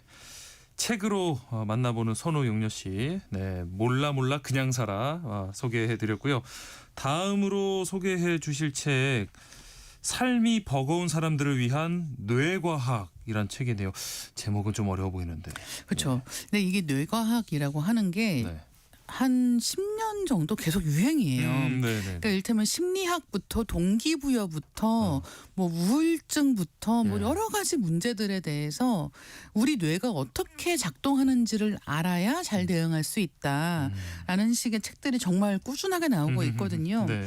근데 이번 책은 이제 삶이 버거운 사람들을 위한이라는 말이 있으니까 그만큼 어떻게 하면 우리가 낙천적으로 살 수 있을까?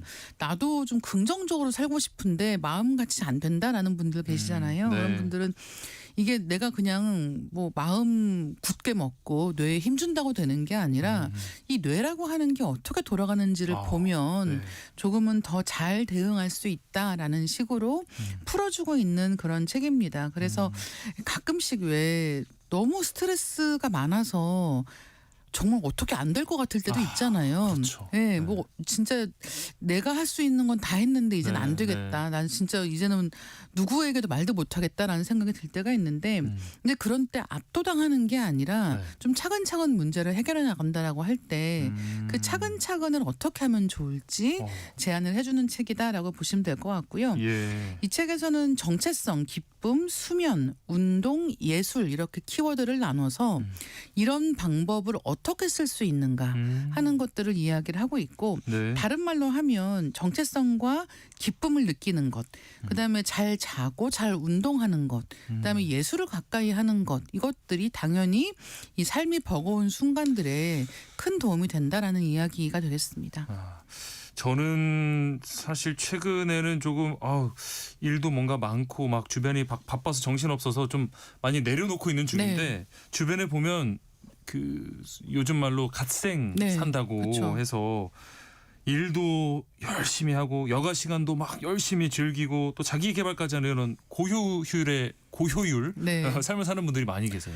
그러니까 왜 여행 갈 때도 보면 엑셀 파일로 한가득 짜시는 분들 계시죠. 저도 그랬었는데. 네. 그래서 흔히 얘기하는 뭐 MBTI의 J다. 그래서 계획 짜는 거 좋아하고 또 그게 잘 계획대로 이루어졌을 때 만족감을 많이 느낀다. 그렇죠. 라는 식의 이야기를 많이 하죠. 그래서 이제 그렇게 하면서 일도 잘하고 놀기도 잘하고 그러니까 적당히가 없는 거죠.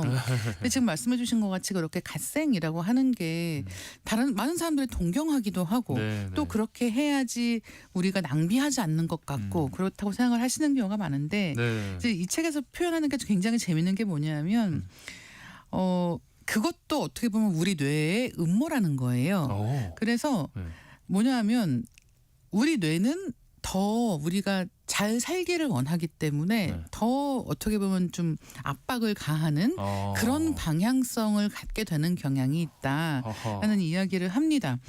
그래서 우리 뇌는 우리가 잘 살게 만들기도 하지만 문제는 가끔씩 그게 과하기 때문에 그러니까 주방에서 맛있는 음식을 하려고 하다가 불을 낸다는 거예요. 이를테면 이게 너무 적합한 비유인 거죠. 그러니까 사실은 요리를 잘하고 불을 잘 끄고 안전하게 해야 다음 날 또 요리를 할 수가 있는데 맞습니다. 주방에 불을 내버리면 우리는 더 이상 요리를 할 수 없는 거잖아요. 그러니까 이런 순간에 그 불을 내지 않는 방법에 대해서 이 책이 잘 알려주고 있다고 생각하시면 될 것 같습니다. 그러니까 좀 현명하게 뇌를 사용하는 방법. 네, 그러니까 맞아요. 뭐 행복해지기 위한 과학적인 해결 방법을 그쵸. 알려주는 책인 것 같네요. 물론 이제 제가 이런 과학 관련된 책들을 볼 때 생각하는 게 또 읽다 보면은 우리가 알고 있는 것들이긴 해요. 근데 이제 이 알고 있는 것들, 이를테면 제때 쉬어야 되고, 그렇죠. 그다음에 가끔씩은 너무 일에 빠져들지 않고 한눈을 돌려서 아름답고 멋있는 것들을 보면서 기분을 전환하기도 하고 이런 것들이 필요하다는 건 우리가 다 알고 있지만 지키지 못하는 거잖아요. 근데 이제 이 책은 그런 게 그냥 기분 전환만 하는 게 아니라 실제로 과학적인 효과가 있고 우리를 바꿔준다라고 하는 근거를 제시하고 있다라고 보시면 될 것 같습니다. 네. 이 책에서 좀 북막해볼 꼭 기억할 만한 문장 어떤 게 있을까요? 기쁨을 느끼고 예민하게 반응하는 감각을 기르면 부정적 마음으로 기울려는 뇌의 성향을 막을 수 있다라는 부분이 있습니다. 그러니까 우리 뇌는 기본적으로 부정적인 것에 훨씬 잘 반응한다는 거예요. 이게 옛날에 그런 원시인 때부터의 인간의 속성이라는 거죠. 그러니까 동물들로부터 그러니까 포식자로부터 피해서 살아야 되고 그러니까 위험을 예민하게 감지해야 되고 위험을 훨씬 더 크게 느낀다는 거예요. 근데 그게 지금까지 인간에게는 남아있는 습성이기 때문에 항상 우리는 잠깐만 방심하면 부정적인 방향으로 생각이 흐르게 되어 있다. 그렇기 때문에 기쁨을 느끼기 위해서 의식적으로 노력해야 되고 기쁨을 줄 수 있는 것들을 가까이 두어야 한다는 이야기입니다. 자, 마지막으로 소개해 주실 책은 스님의 청소법이란 책이네요. 제목이 또 재밌어요. 재밌죠. 이거 정말 스님이 청소하는 내용이고요. 정말요? 네, 이 작가가 그 세계적인 정원 디자이너이자 작가이자 그다음에 스님입니다. 그래서 실제로 청소라는 행위를 통해서 어떻게 하면 풍요롭게 살 수 있는가라고 하는 이야기를 하고 있고 사실은 이제 스님들은 막 물건을 막 많이 사고 이런 소유하는 삶으로부터는 좀 자유로운 분들이잖아요. 그러니까 이제 이게 그냥 물건을 안 갖는 게 아니라 이제 이게 스님들에게는 이 선이라고 하는 수행 방법이 이런 물건을 적게 두는 것, 그다음에 주변을 정갈하게 하는 것 이런 것들과 관계가 있다는 거예요. 그래서 그런 이야기를 함께 다루는 책입니다. 법정 스님의 무소유가 좀 떠오르는 것 같기도 하고요. 사실 뭐 맥시멀리스트, 미니멀리스트에서 저도 좀 물건이 너무 많아서 문제인데 단순히 그러니까 청소 뭐 깨끗하게 만드는 걸 뜻하는 게 아닌 것 같네요. 그렇죠. 그러니까 이게 청소한다는 게 깨끗하게 한다라고 하는 게 물건을 치우는 것도 있는데 사실은 우리가 마음을 깨끗하게 하는 것 이런 것도 같이 포함되는 거고 그다음에 이 책에서 얘기하는 물건이 너무 넘쳐 흐르지 않게 하는 것은 우리가 필요한 물건을 그때그때 찾아 쓸 수 있는 거. 그러니까 사실은 물건 많을 때는 저는 집에 책이 많아가지고 가끔씩은 집에 책이 있는 걸 아는데 못 찾을 때가 있어요. 그래서 도서관에서 빌리거나 다시 살 때가 있는데 그러니까 이를테면은 잘 정리되어 있는 집 같은 경우는 필요한 물건을 그때그때 찾아 쓸 수 있고 그러니까 같은 물건을 여러 개 살 필요가 없고 이제 이런 것부터 시작하는 거죠. 그리고 그렇게 모든 물건이 어디 있는지 알고 있을 때 우리는 더 마음이 정갈한 상태로 하루하루를 보낼 수가 있는 것이기 때문에 이제 그런 여러 가지를 같이 언급하고 있는 책입니다. 네, 이 책에서 북마크에서 꼭 기억할 만한 문장 어떤 게 있을까요? 이 문장인데요. 선에서는 지금이라는 시간을 소중히 합니다라는 말이 있어요. 이거 아마 영화 뭐 죽은 시인의 사이에서 카르페 디엠 같은 말들도 같은 뜻이잖아요. 그러니까 우리는 지금만 살 수 있다. 우린 미래를 지금 살 수 있는 것도 아니고 과거도 살 수 있는 게 아니기 때문에 오로지 지금 현재만을 할 수 있다라고 하는 이야기가 강조되고 있는 책이기도 합니다. 네. 오늘은 에세이 2권 그리고 뇌과학 책까지 살펴봤습니다. 지금까지 시내21 이다혜 기자와 함께했습니다. 고맙습니다. 네, 감사합니다. KBS 라디오 세상의 모든 정보 오늘 순서 여기서 마무리하겠습니다. 모바일 쿠폰 당첨자는 저희 홈페이지 공지사항에서 확인하실 수 있고요. 저는 내일 다시 찾아뵙겠습니다. 행복한 오후 보내세요. 지금까지 아나운서 임지웅이었습니다. 고맙습니다.